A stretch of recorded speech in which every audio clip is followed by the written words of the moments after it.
हैदराबाद में हुई IRDAI की 137वीं अथॉरिटी बैठक में बीमा क्षेत्र और पॉलिसी धारकों के हित में कई बड़े फैसले लिए गए हैं। बैठक में पॉलिसी धारकों की सुरक्षा के लिए PEPF यानी policy holders education and protection fund के गठन को मंजूरी दी गई है। और भी कई अहम फैसले हुए हैं और इस खबर को बताने के लिए हमारी सहयोगी एकता सूरी हमारे साथ जुड़ गई हैं।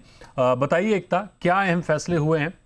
जी बिल्कुल दीपक, इस जो बैठक में जो है पॉलिसी होल्डर्स के हक की यहाँ पर बात की गई है और बड़े फैसलों में से एक सबसे बड़ा फैसला हम इसे मान सकते हैं कि अब कोई भी एजेंट जो आपको पॉलिसी बेच रहा है उसका नाम और उसकी डिटेल्स जो है अब रिकॉर्ड में रहेंगी।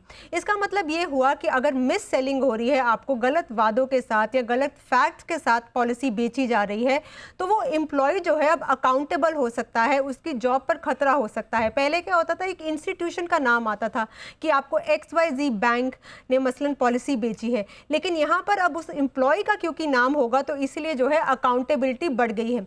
इसके अलावा जो है एक PEPF नामक फंड का जो है गठन, उसको मंजूरी मिल गई है। अब इस फंड से क्या होगा कि इंश्योरेंस के बारे में जो है अवेयरनेस बढ़ेगी। इसके अलावा जो है जो अनक्लेम्ड अमाउंट है वो सही लोगों तक पहुँचाई जाएगी और साथ ही साथ जो इंश्योरेंस को लेकर कंप्लेंट्स होती हैं उनका भी समाधान जल्द हो सकता है, क्योंकि यहाँ पर टेक में इन्वेस्ट किया जाएगा और उस टेक्नोलॉजी के जरिए जो है पॉलिसी होल्डर्स की शिकायतों का निपटारा जो है जल्द से जल्द होगा। यानी कि इस मीटिंग में जो है पॉलिसी होल्डर्स के हक की बात की गई है ताकि इंश्योरेंस में उनका भरोसा बढ़े और साथ ही साथ 2047 तक इंश्योरेंस फॉर ऑल का जो टारगेट है वो पूरा किया जा सके। जी बिल्कुल एकता, बड़ी अहम बात बताई आपने। जिस तरह से पॉलिसी होल्डर्स के लिए बैठक बड़ी महत्वपूर्ण है और जो नए फैसले किए जा रहे हैं, जो एजुकेशन को लेकर IRDAI कदम उठा रहा है, वो भी बड़े इंपॉर्टेंट है। और इस पर हमारे साथ एक और गेस्ट जुड़ गए हैं, महावीर चोपड़ा जी, फाउंडर हैं बेशक ऑर्गेनाइजेशन इंश्योरेंस के। महावीर जी, बहुत स्वागत है आपका जी बिजनेस पर। सबसे पहले तो इस बैठक को आप कैसे देखते हैं और इससे जो पॉलिसी होल्डर्स हैं उनके हित कैसे मजबूत होते हुए देख रहे हैं? आई थिंक जो कहा जाता है ना कि देर आए दुरुस्त आए, वो बहुत ही ज्यादा इम्पोर्टेंट चीज है इसमें, क्योंकि इंश्योरेंस में अवेयरनेस और प्रोटेक्शन दोनों की काफी ज्यादा जरूरत थी। ऑलमोस्ट प्राइवेटाइजेशन होके और ऑलमोस्ट 25 साल हो गए इंडस्ट्री को, और अभी भी हम देखते हैं कि कस्टमर के लिए जो प्रोटेक्शन की जरूरत है और कस्टमर के लिए जो एजुकेशन की जरूरत है उसमें काफी बड़े बड़े गैप्स थे। तो ये जो चीज आ रही है, इसमें जो इन्वेस्टमेंट होने वाला है, जैसे कि आपके कलीग ने भी कहा कि इसमें टेक्नोलॉजी जो यूज होगी, इसमें जो तरीके से चीजें होगी, वो बहुत ही बढ़िया चीज है अभी ये कस्टमर के लिए, क्योंकि कस्टमर भी ऑन दी अदर साइड जागरूक होते जा रहा है और कस्टमर भी आवाज उठा रहा है कि उनके लिए प्रोटेक्शन और अवेयरनेस इनफ अवेलेबल नहीं है। तो एजुकेशन पे और अवेयरनेस पे और फाइनली प्रोटेक्शन पे जो इन्वेस्टमेंट एक इंडस्ट्री को करनी चाहिए, स्पेसिफिकली एक ऐसी इंडस्ट्री, इंश्योरेंस जैसी इंडस्ट्री जहां पे लोगों की अवेयरनेस काफी पुअर है, बहुत ज्यादा इंपॉर्टेंट होगी for a customer to be protected from any kind of जो बेसिकली उनके साथ मिस सेलिंग होती है। और दूसरा कि कहीं पे भी अगर कस्टमर के साथ कुछ गलत हो रहा है from a product point of view, या कोई गलत पॉलिसी बेची जा रही है या तो क्लेम के टाइम पे हो रहा है, तो उनकी प्रोटेक्शन होगी और कस्टमर के ऊपर अवेयरनेस क्रिएट होगी एजुकेशन के द्वारा। तो I think all in all ये बहुत ही इंपॉर्टेंट ओवरड्यू इनिशिएटिव था, जो I am very happy that IRDAI has finally taken steps to take it forward. बड़ा अहम कदम है पॉलिसी होल्डर्स के एजुकेशन के लिए, उनके प्रोटेक्शन के लिए। लेकिन ये जो मिस सेलिंग होती है, कंपनियों की इतनी जिम्मेदारी इसमें तय होनी चाहिए। और मिस सेलिंग के अलावा कभी हम देखते हैं कि क्लेम रिजेक्ट हो जाते हैं और भी तमाम तरह की प्रॉब्लम्स आती हैं, उसमें कंपनियों की जिम्मेदारी तय हो, उसको लेकर क्या कदम उठाने की ज़रूरत है? अभी भी बहुत सारे केस हम देखते हैं कि क्लेम रिजेक्ट करना या एक नहीं प्रॉब्लम है, उसमें तमाम प्रॉब्लम है। प्रॉब्लम अगर हम गिनाने पे जाएंगे तो फिर काफ़ी समय लग जाएगा। तो ओवरऑल कंपनियां जिम्मेदार बने, जो भी पॉलिसी होल्डर है वो तो खैर एजुकेशन उसकी बढ़नी ही चाहिए, उसमें कोई दो राय नहीं, लेकिन कंपनियां भी तो अपनी जिम्मेदारी तय करें। 100% अकाउंटेबिलिटी जब तक नहीं आएगी, फाइनली इंश्योरेंस है क्या? इंश्योरेंस एक प्रॉमिस है, जो आप बोल रहे हो कि जब भी आपको एक दिक्कत आएगी, आपको जब प्रॉब्लम आएगी, तब वो प्रॉमिस डिलीवर होगी। अगर वो अकाउंटेबिलिटी नहीं है, जो आप सही बात कर रहे हो, एकदम ही 100% सही बात है ये। अगर अकाउंटेबिलिटी नहीं है कि इंश्योरर जो पॉलिसी बेच रहा है वो सही बेच रहा है, अगर एक इंश्योरर एक पॉलिसी बेच रहा है और क्लेम नहीं दे रहा है और क्लेम के वक्त 4 चीजें बता रहा है जिसकी वजह से क्लेम नहीं मिलेगा कस्टमर को, और उसकी अकाउंटेबिलिटी नहीं है किसने बेची है वो पॉलिसी, क्या उसने सही तरीके से बताए थे सारे टर्म्स एंड कंडीशंस, क्या उसने प्रपोजल फॉर्म भरने के लिए कस्टमर को हेल्प किया था कि उसने खुद ही सब कुछ भर दिया था और बेसिकली सिग्नेचर्स ले ली कस्टमर से, क्या उसने सारी जो एक्सक्लूजन्स है वर्डिंग्स में वो सही तरीके से बताई थी कि नहीं बताई थी। ये सब चीजें एक एजुकेशन है जो 1 to 1 हो सकती है, जो आपने राइटली कहा है कि एक एजुकेशन है जो इंस्टीट्यूशनल लेवल पे हो सकता है और आईडीए के लेवल पे हो सकता है, और एक एजुकेशन बहुत ज्यादा इंपॉर्टेंट है 1 to 1 पर्सनल लेवल पे जो होनी चाहिए, जो एक्चुअली पॉलिसी बेच रहा है टू द पर्सन जो पॉलिसी खरीद रहा है। उसमें बहुत ज्यादा अकाउंटेबिलिटी की जरूरत है, जिम्मेदारी की जरूरत है, और अगर कोई गलत काम कर रहा है वहां पे तो उनके ऊपर प्रॉपर एक्शन और इन्फोर्समेंट करना बहुत ज्यादा जरूरी है। उसके बिना ये सारे अवेयरनेस, एजुकेशन, प्रोटेक्शन वो 50% या लेस देन 50% ही उसकी इफेक्टिवनेस रहेगी। तौर पर सर, निगरानी तंत्र को और ज्यादा मजबूत करने की जरूरत है ताकि वहीं से पता चल जाए कि कौन सी कंपनियां मिस सेलिंग कर रही हैं और कहां पर जो पॉलिसी होल्डर्स हैं उनके हितों के साथ छेड़छाड़ हो रही है। हमारी सहयोगी एकता भी कुछ बताना चाह रही हैं कि किस तरह से एकता, ये जो पॉलिसी होल्डर्स हैं उनकी एजुकेशन तो ठीक है एक तरफ है, लेकिन कंपनियों की जिम्मेदारी, जवाबदेही कैसे तय होगी? यहाँ पर कंपनियों की जवाबदेही तय हो, इसके लिए हम कह सकते हैं कि 2 रेगुलेटर्स जो हैं अब मिलके काम कर रहे हैं। सबसे पहले तो आरबीआई ने ये साफ कहा है कि कोई भी मसलन बैंक एश्योरेंस की अगर हम बात करें तो बैंक में आप किसी को अनरियलिस्टिक टारगेट नहीं दे सकते किसी एम्प्लॉय को। अगर आपने, जाहिर सी बात है, किसी को आपने अनरियलिस्टिक टारगेट दिया है तो मिस सेलिंग के यहाँ पर चांसेस जो हैं बढ़ते हैं। इसीलिए यहाँ पर सबसे पहले तो आरबीआई कह रहा है कि आप अनरियलिस्टिक टारगेट नहीं दे सकते, और टारगेट्स कितने दिए जा रहे हैं, कैसे दिए जा रहे हैं, इस पर जो है एक रेगुलेटर पूरी नजर बनाए हुए है, और आरबीआई ने मिस सेलिंग को लेकर गाइडलाइंस भी जारी की हुई हैं।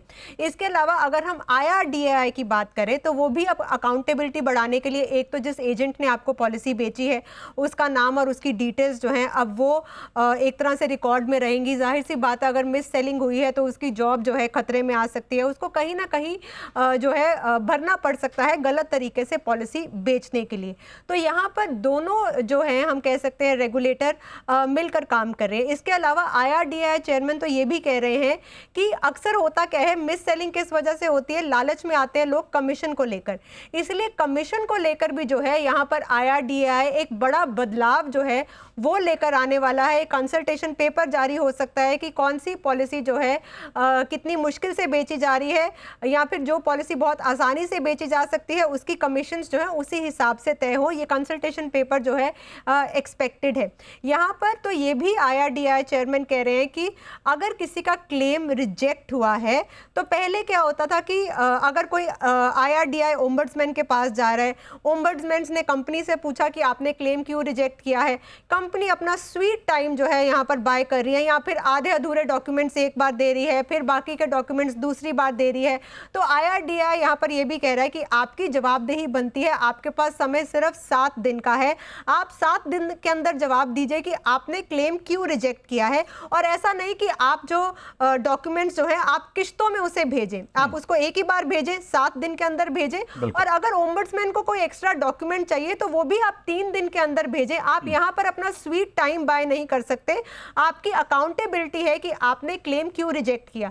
यानी कि यहाँ पर जो रेगुलेटर्स हैं, भले ही बैंकिंग के रेगुलेटर हो या फिर आप इंश्योरेंस के रेगुलेटर हो, दोनों की यहाँ पर नजर है कि मिस सेलिंग जो है रुकनी चाहिए, इंश्योरेंस जो है अफोर्डेबल होनी चाहिए, ताकि इंश्योरेंस फॉर ऑल का जो 2047 का टारगेट है वो पूरा हो सके। जी बिल्कुल, बड़ी इंपॉर्टेंट बात आपने कही कि जब रेगुलेटर्स एक साथ आकर इस तंत्र को और मजबूत करने की कोशिश करते हैं तो जाहिर तौर पर जो पॉलिसी धारक हैं उनके हित मजबूत होते हैं।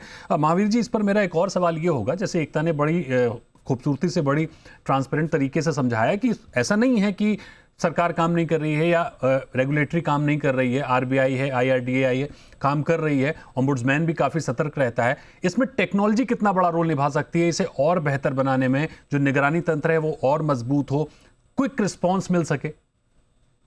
राइट, बहुत ही ज्यादा इंपॉर्टेंट रोल प्ले कर सकता है। आज हम एआई की बातें कर रहे हैं, बट ये तो बहुत ही बेसिक चीजें हैं जो कस्टमर को मिलनी चाहिए। कि आप जितनी भी चीजें कर रहे हो, जैसे अभी कोई पर्सन पॉलिसी बेच रहा है तो उसकी जो डिटेल्स है वो प्रॉपरली मिलनी चाहिए कस्टमर को। वहां से लेके जो ट्रैकेबिलिटी है, फॉर एग्जांपल क्लेम की ट्रैकेबिलिटी है, वो बहुत ही ज्यादा अच्छी हो सकती है, बहुत ज्यादा इफेक्टिव हो सकती है। करेंटली अगर हम देखने जाए तो उसमें काफी सारे गैप्स हैं। कस्टमर को तुरंत पता नहीं चलता है कि उसका क्लेम कहाँ पे पेंडिंग है, क्या डॉक्यूमेंट्स पेंडिंग है। फॉर एग्जाम्पल, अगर कोई इंश्योरेंस कंपनी कोई क्लेम रिजेक्ट कर रही है तो उसको साधारण भाषा में समझाया नहीं जाता है कि एग्जैक्टली क्या डॉक्यूमेंट चाहिए या कौन से कारण की वजह से क्लेम रिजेक्ट हो रहा है। ये सारी जो टेक्नोलॉजी यूज करके, जनरेटिव एआई यूज करके इसको बहुत आसानी से कस्टमर की भाषा में उसको समझाया जा सकता है।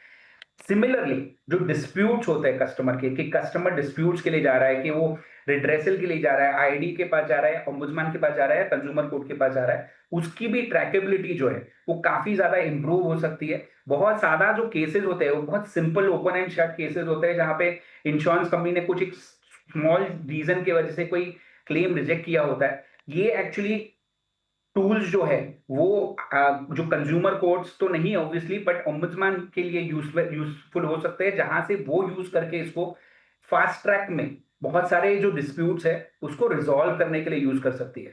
तो टेक्नोलॉजी की जो यूसेज है अभी करंटली जो यूसेज है वो अगर मैं उसको 10 में मार्क्स दूं तो ऑलमोस्ट मुझे लगता है कि चार के कर मार्क्स नहीं दे पाएंगे हम। अभी करंटली जो टेक्नोलॉजी यूज हो रही है for the purpose of the customer to be able to track कि कहाँ पे क्लेम अटका हुआ है, क्या प्रॉब्लम्स है, क्या ग्रीवेंसेस है, या क्या डिस्प्यूट्स में प्रॉब्लम है, या क्या पेपर चाहिए, उसको इंप्रूव करने से काफी ज्यादा फर्क आ सकता है और कस्टमर को कॉन्फिडेंस आएगा और कस्टमर्स पॉलिसी खरीदेंगे जब उनको पता चलेगा कि ये सब चीजें उनको अवेलेबल है। जाहिर तौर पर आपने बड़ी अच्छी बात और बड़े अच्छे पॉइंट्स को बताया कि अगर 10 में से आप उसको रेट करना चाहें तो शायद 4 नंबर भी नहीं मिल पाएंगे। यानी कितनी संभावनाएं हैं इंश्योरेंस सेक्टर में टेक्नोलॉजी को इन्वॉल्व होने की, निगरानी तंत्र को और मजबूत करने की। बहरहाल एजुकेशन सबसे इंपॉर्टेंट है किसी भी पॉलिसी होल्डर के लिए। आप सतर्क रहेंगे तो शायद आप बचे रहेंगे। सब कुछ आप किसी के भरोसे मत रखिए, थोड़ी सी अपनी अवेयरनेस को जगाए रखिए और रेगुलेटर तो अपने काम कर ही रहे हैं, आप ज़्यादा स्मार्ट बनिए, सबसे इंपॉर्टेंट बात यही है। तो बहुत शुक्रिया एकता हमारे साथ जुड़ने के लिए और बहुत शुक्रिया महावीर जी आपका हमारे साथ जुड़ने के लिए, इस टॉपिक पर बात करने के लिए।